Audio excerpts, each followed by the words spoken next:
telling the Pentagon, you need to seriously look into all this and report back to us. And today, we finally have seen the first report due to Congress that details the history of UFOs and the United States government and a whole bunch of classified government programs dating all the way back to the 1940s. Their conclusion, no evidence of crash retrievals, but that conclusion doesn't tell the whole story. Here's a quick recap of how we got here. Tonight, 8 months after that out-of-this-world testimony on Capitol Hill. Were they, I guess, human or non-human biologics? Non-human. The official word from the Pentagon, no dead alien bodies, no crashed alien craft, and no government cover-up. In a 63-page report, the DoD's UAP office saying they've interviewed more than 30 people, including heads of aerospace companies, CIA and defense officials, and found no credible first-hand information supporting the claims. Any validity to any of the crash retrieval talk that was presented to Congress, or the fact that the United States may have, alien craft? Yeah, we've seen absolutely no evidence of that to date. Also detailed the government's long history with UFOs going back to the 40s, even touching on former President Bill Clinton's interest in Roswell. But the DoD insisting that was a mix of confusion over high-altitude test dummies, fatal plane crashes, and a program to detect nukes. What we found is that claims of hidden programs are largely the result of circular reporting by a small group, repeating what they heard from others. Look at that thing, dude. But when it comes to some of the recent mysteries involving pilots or surveillance video, the report was short on specifics. The report's response to the UFO hype, a long list of earthly explanations, saying there was no evidence of extraterrestrials, but a small percentage of cases had potentially anomalous characteristics or concerning characteristics. Anomalous and concerning, a.k.a. a lot of those big question marks are still out there. So let's bring in Ryan Graves, a former Navy pilot and the co-founder of the Americans for Safe Aerospace. Ryan, thanks so much for joining us again. We were talking a little bit earlier. Does this report address what you and your squadron were seeing flying out there on the East Coast? Oh, no. This report that was released by the Aero Office is a historical look going back to about 1940 and onward. The cases that we experienced in the 2014 to 2015 period off the coast of Virginia Beach and Florida were not addressed, and we still don't know what those objects were. Reports are still coming in from the eastern seaboard and elsewhere that pilots are experiencing objects today now that we're not really sure what they are, and they have been demonstrating, as this report used, concerning performance characteristics. And Ryan, as I understand it, there are two reports that are due to Congress. One was supposed to look at things that happened from the 1940s to 2023. Your incidents fall into that. The Nimitz incident in 2004 off the coast of California, that falls into that. I didn't see anything about that in the report. Is there any possibility that what you saw may be addressed in the next report that's supposed to come out?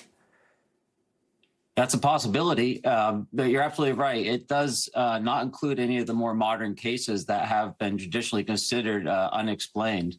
In the 2018 time period, if we recall, or excuse me, 2017 period, there was a couple of videos that were released by the New York Times, one labeled the Gimbal and another the Go Fast. These were the cases on the eastern seaboard, and there it is there, that still remain unexplained at this time.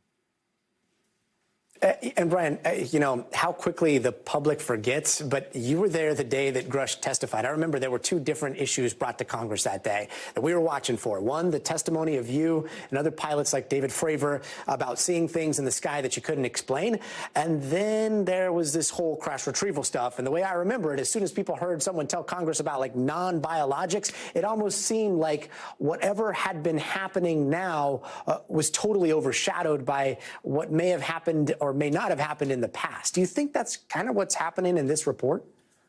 I do agree with that. It's disappointing. The language in this report is really detrimental to people that want to come forward, witnesses, potential whistleblowers, and also commercial and military pilots that are dealing with this and are fighting through the stigma in order to report these cases.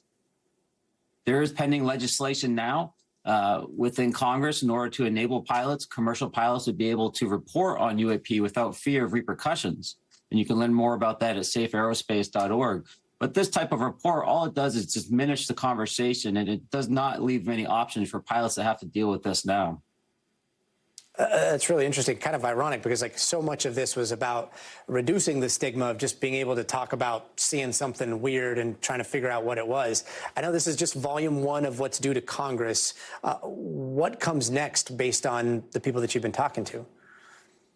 Well, we have to remember the headlines on this story aren't necessarily telling the full report.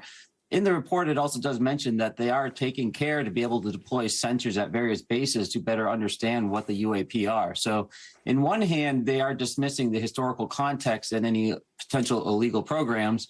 However, they are taking care to invest in the technology so we can better understand this going forward. So to answer your question, I think the government will likely continue to investigate this, and I encourage the public to keep the pressure on as well.